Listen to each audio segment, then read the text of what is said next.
Ito yung bakanting lupa na hinuhulugan ko na ngayon naman kino-convert natin into kabuhayan. Nagbabayad pa ako dito monthly, kaya ang dream ko nga dito ay dapat maging productive. Yung damuhan na ito dahil matagal na itong hindi natamnan din ng palay. At ang problema nga namin dyan sa may babang parte ay madalas pinabaha kahit na hindi naman kalakasan or sobrang tagal ng ulan. Baha agad kahit ang tinanim namin dyan mga kangkong at napakaraming kuhol na umaakyat. Kaya doon naman ako nagka-ideya na mukhang itik ang magandang alagaan sa lugar na ito. Ito mga itik kasi kumakain ng damo, yung mga kuhol ay kinakain nila, mga suso, yung mga insekto ay talagang gustong-gusto nila. Nag-umpisa nga tayo dito, grabe talang madamo. Kung mapansin nyo doon sa mga nauna nating video dati nung pagpasok pa lang natin dito sa lote. Sobrang nakakatakot pa dito dahil may mga luno pa ng ahas. So parang ngayon naman ay dahan-dahan na natin na i-improve, although nasa gastos stage pa lang din tayo sa ngayon. Ganun talaga sa pag-uumpisa. Nung una nga nilagay natin dito yung mga pabo, manok, may mga baboy din tayo dito. Ito yung ibabaw na parte naman, dito natin nilalagay yung ibang mga alaga. Ngayon ay dahan-dahan na nga rin silang dumadami. Pero ang target naman natin doon sa itik ay mag-umpisa tayo ng 200 na babaeng itik. Plus may kasama pa mga lalaki yon. At kung naalala nyo nga, nung pinaka-umpisa natin ay namimili pa tayo ng mga itlog ng itik, tapos ini-incubate natin. Tapos may ilan lamang na napisa, yun yung 35 piraso na sa ngayon. Yun naman yung ibang mas nauna na, mas malalaki na sila. Ang bilis nga lumaki nun, nasa 2 months mahigit pa lamang, parang ang itsura nila ay mangingitlog na. Pero usually ang itik ng itlog yan sa edad na nasa 5 months, 6 months. Kaya medyo mahaba-habang panahon pa din talaga ang ating gugugulin dito sa mga itik bago tayo makakuha ng balik. Ganun naman talaga tiyagaan. Tapos sumunod naman ay naghanap ako ng mga day old chicks. Tapos hanggang sa nakita ko yung supplier dito sa lugar namin, malapit lang din. At ngayon naman, ito na, medyo malalaki na sila at talagang matibay na sila, malalakas na sila. At ito naman yung time na ililipat na rin natin sila sa baba. Sobra na rin kasi mukhang nagpuputik tong ibabaw ng landahan o lutuan ng kopras. At medyo maamoy na rin. At itong pwesto naman na pinaglilipatan natin, ito dala-dala na natin sila dito sa baba. Mga lalaking sisyo ng itik pa lamang ito, nasa 51 piraso ito. Tapos isusunod naman natin ibaba dito ay yung mga babaeng itik na nasa 69 piraso naman yon. Actually, marami pa masyadong sisyo ng lalaking itik natin. Inaral ko nga rin talaga ito. So, ang alam kasi natin, ang ratio lang dapat is,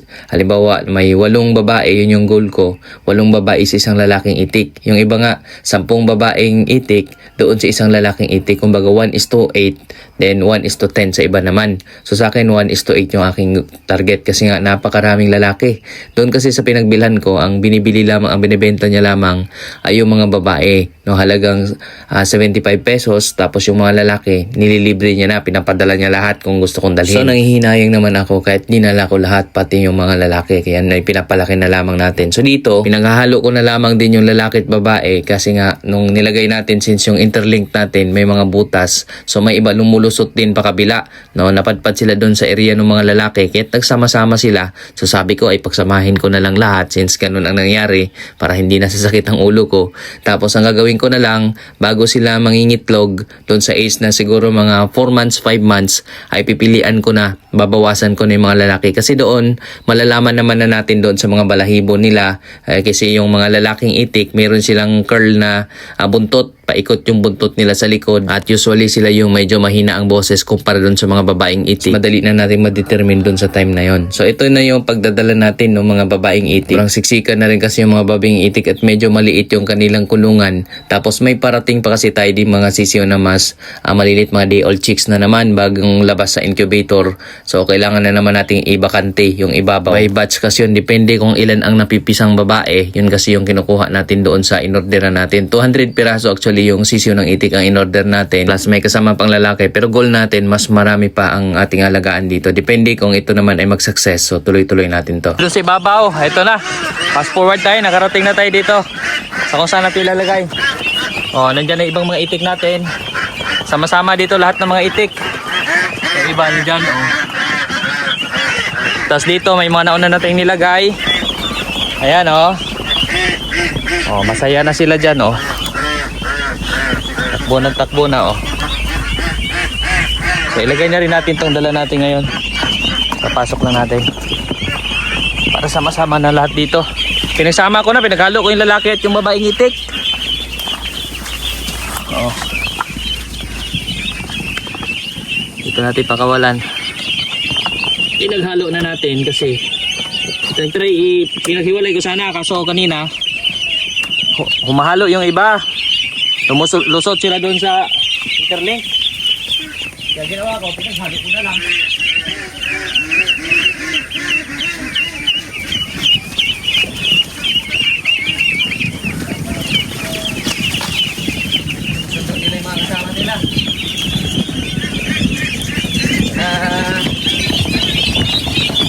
kasama nila. Tada! Oh. Hello! Oh, wow, saya! Baba!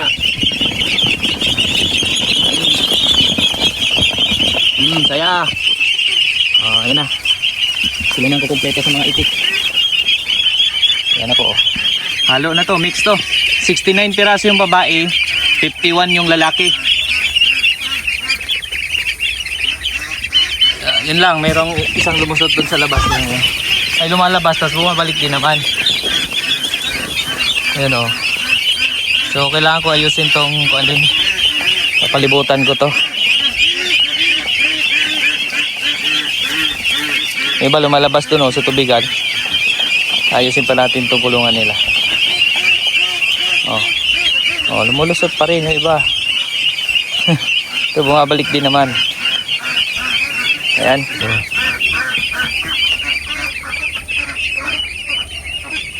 Kailangan ko pang lagyan yung itong mga butas kasi nakakalusot pa yung iba.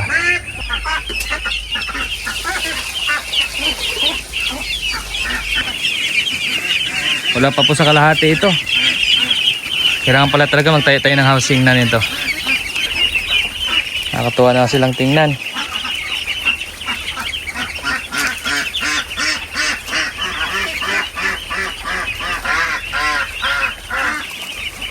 O, dito ko sila nilagay sa medyo pa slope para hindi magputik. Actually nung una nagta-trial and error tayo nung una, doon tayo kasi yun, nagpuputik doon, napupunduhan ng tubig.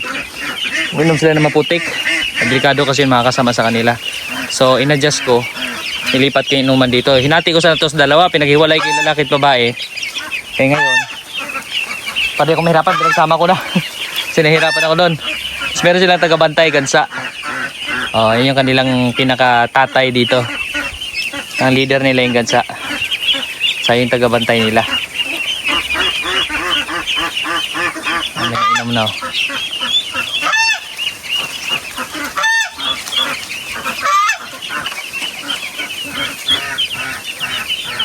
Nakatuwa ang itik tingnan, no? Oh. Tuwang-tuwa na sila dito. Galing sila sa nakulungan nila, napakaliit, napakasikip. Yung dating konti lang kasi, nahihirapan ako ng konti kasi yan, matakotin masyado. Pero ito po, kain agad, sinaboy ko lang sa lupa. Itong lahat po, 120 piraso. 51 yung lalaki, 69 yung babae nito. So 200 bali itong magiging babae natin kasi yan yung in order natin. So inantay lang natin pag dumating yun.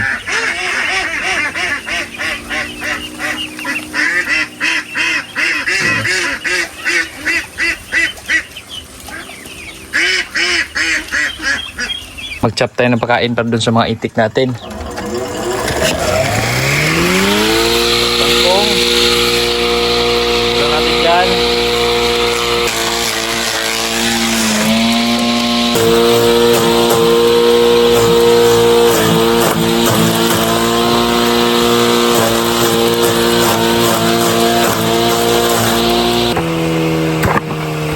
Chop natin po.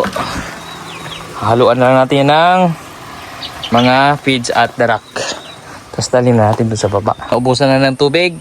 At yung mga itik natin, nandun na sila. Oh. So mamaya konti, papakainin na naman natin sila. Naglatag ako ng hose kasi gagawa tayo ng papaakyat tayong tubig doon. Kaya ito may dala akong maliit na submersible pump. Yung submersible pump ni Kilat. So yan yung aking papatakbuhin tubig mula dito sa bukal na to. Ito po. Yan o, lagi may agos yung tubig. So may pump din ako dyan, submersible pump akong malaki o. Yan yung paakyat. So ngayon itong submersible pump na to, rechargeable lang kasi ito. May kasama siyang battery, so yan yung gagamitin ko. So i-set up ko lang. Try natin kung gagana mapapagana natin dito. Ibang itik ko nandyan naman. Itong itik dito, walang problema kasi yung tubig nila galing lang din sa bukal. Agos lang tuloy-tuloy. Yung doon kasi hindi ko na kayang ipaakyat doon. So kailangan ko na makina para umakyat yung tubig. Pag binaba ko kasi doon sa kabila, walang kanal doon, magpuputik. So ngayon mag-set up tayo ng pump. Ito na rin yung patuka sa kanila. Mamaya kasi magpapakain na rin ako. I-set up ko lang yung kanilang submersible pump para maakyat ng tubig. So yan, dudugtungan ko lang nitong hose. Yan, may hose clamp naman siya. Oh, lulubog lang yan. Kasama yung wire niya. Yan. Lubog yan hanggang ilalim. Pwede yan. Po, i-on na natin. Ito yung battery niya. Sabitin natin battery. Tapos on natin yung switch. Yung switch nyo. Clear na. Maluwag lang pala siya kanina. Ayun na. Ito natin. Nakaagos pa siya ng tubig doon. Tuwa yung mga itik oh. Fresh na fresh yung tubig nila oh. Sa yung mga maliliit oh. Tumakas, nakakalabas. Yung mga maliliit, nakakalabas sila. Yan ang kalakas yung tubig. Oh. Sobrang lakas ng tubig. Itong tuwa yung mga itik.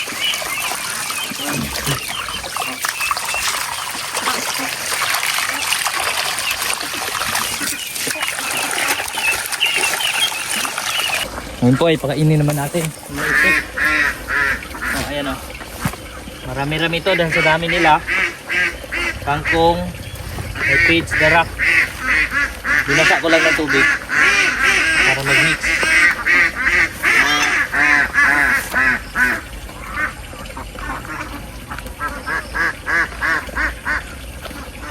Ang lahat ng itik na to.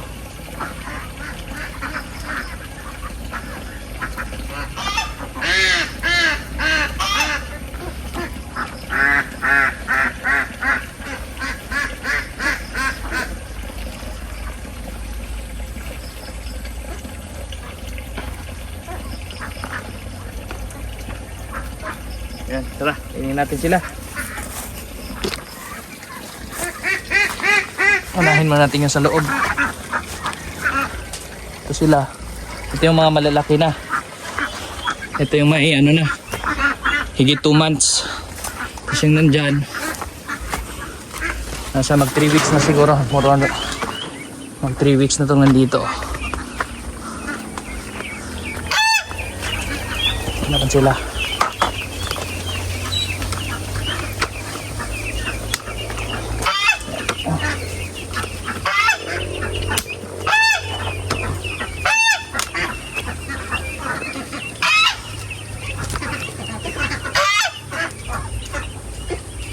Hello? Si Gansa. Oh, Gansa. Ano mo kanina pagkaon there? Oh.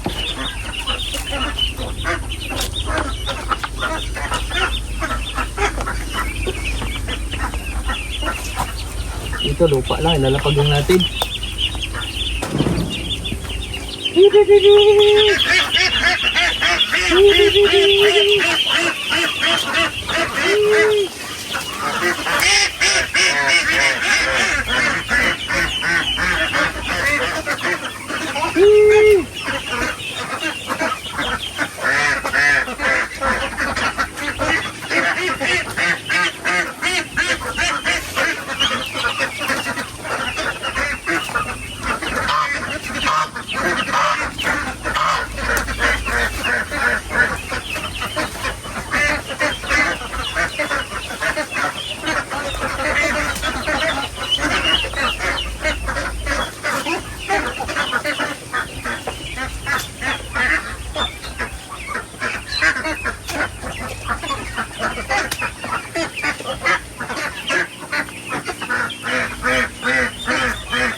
Baboy lang muna.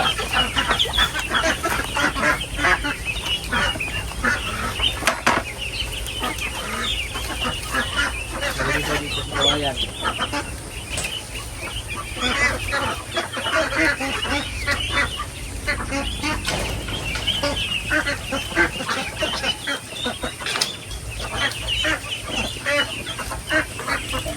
Sunod dito na tayo pakainin.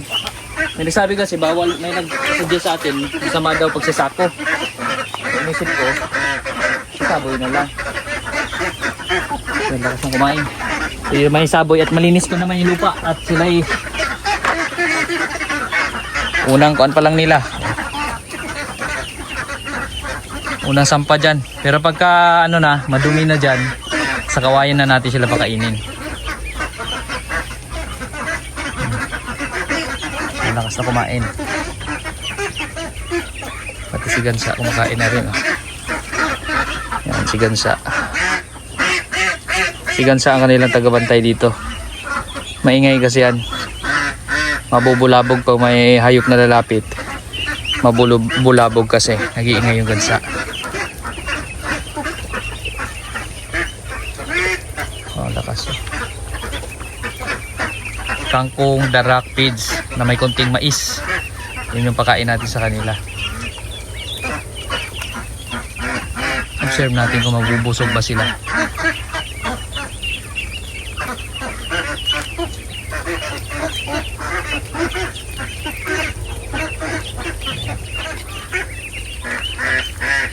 Ang ganda ba naman ng view nila dito, oh. Tsaka yung hangin dito, fresh. Preskong presko.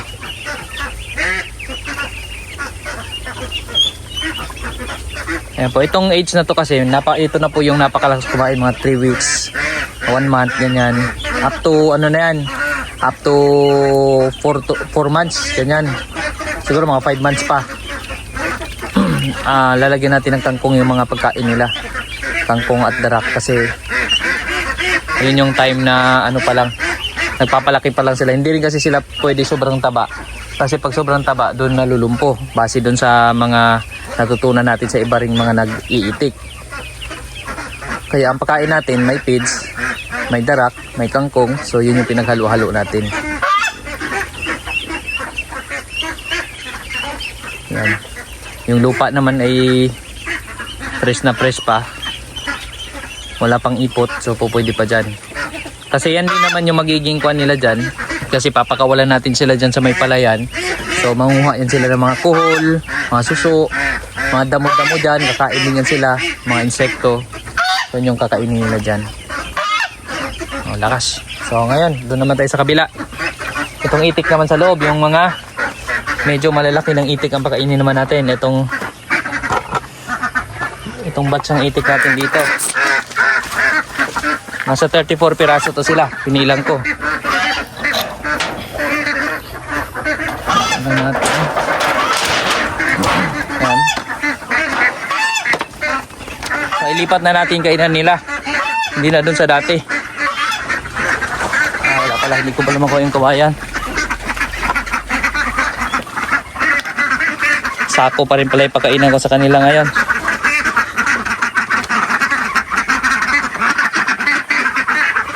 Kasi sobrang haba ng kawayan dyan.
Sila sa kawain pero pakain. May nagsasabi sa atin kasi masama daw pag nasanay sa sako kasi kakainin nila yung sako. So ngayon dyan muna sa kawayan. Yung kabila ganun din, sasanayin din natin yun sa kawayan. Oh.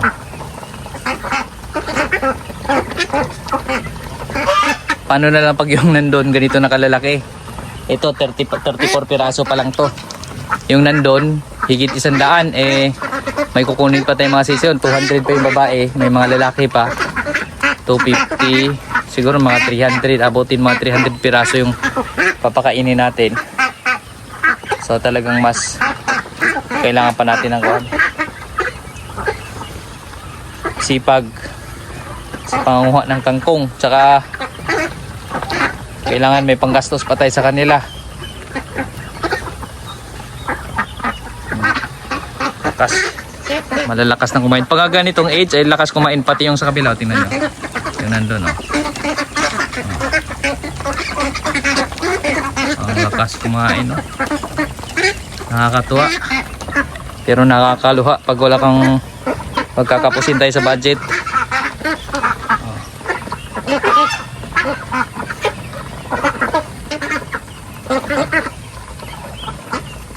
Lakas kumain.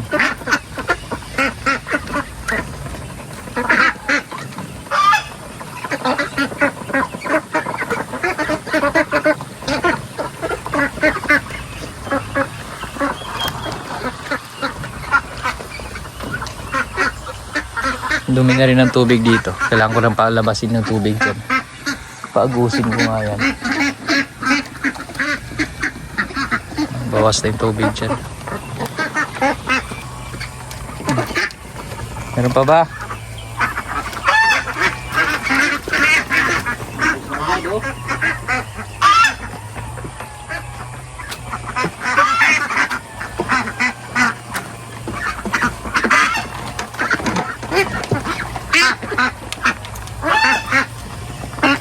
Grabe.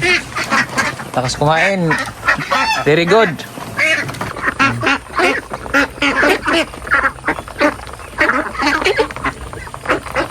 Yun po. Dito naman tayo mga ng kangkong. Mabilis. Ano na natin. Diretso ko na itong. Hindi ko na pinipili.